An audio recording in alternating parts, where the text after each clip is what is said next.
Korrupsiya jamiyat kushandasi mavzusidagi uchrashuvda Adolat sotsial-demokratik partiyasi Buxoro viloyat kengashi raisi Maqsud Hamidov, partiyaning Buxoro shahar kengashi raisi Abdurauf Ahmedov, xalq deputatlari Buxoro viloyat kengashi deputati Feruza Ikromova, shahar kengashi deputatlari Rustam Salomov va Farhod Ixtiyorov, O'zbekiston Respublikasi Advokatlar palatasi advokati Anvar Rahmatov hamda Respublika ixtisoslashtirilgan onkologiya va radiologiya ilmiy amaliy tibbiyot markazi bosh vrachi G'afur Saidov ishtirok etdi.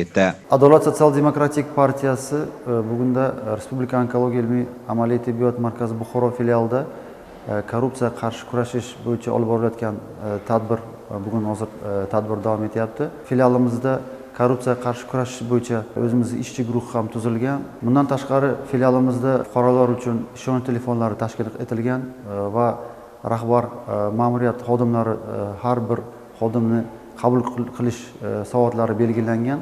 Har bir fuqaro o'z murojaati bo'yicha, shikoyati yoki taklifi bo'yicha qabul qilinib, eshitilib, ijobiy hal qilinib kelyapti. Davra suhbatida korrupsiyaning jamiyat taraqqiyotiga salbiy ta'siri, uning oldini olishda fuqarolik jamiyati institutlarining o'rni, shuningdek sog'liqni saqlash tizimida halollik va oshkoralikni ta'minlash masalalari atroflicha muhokama qilindi. Tadbir yakunida korrupsiyaga qarshi kurashish bo'yicha samarali chora-tadbirlarni amalga oshirish, xodimlar o'rtasida huquqiy madaniyatni oshirish va profilaktik ishlarni kuchaytirish bo'yicha taklif va tavsiyalar bildirildi.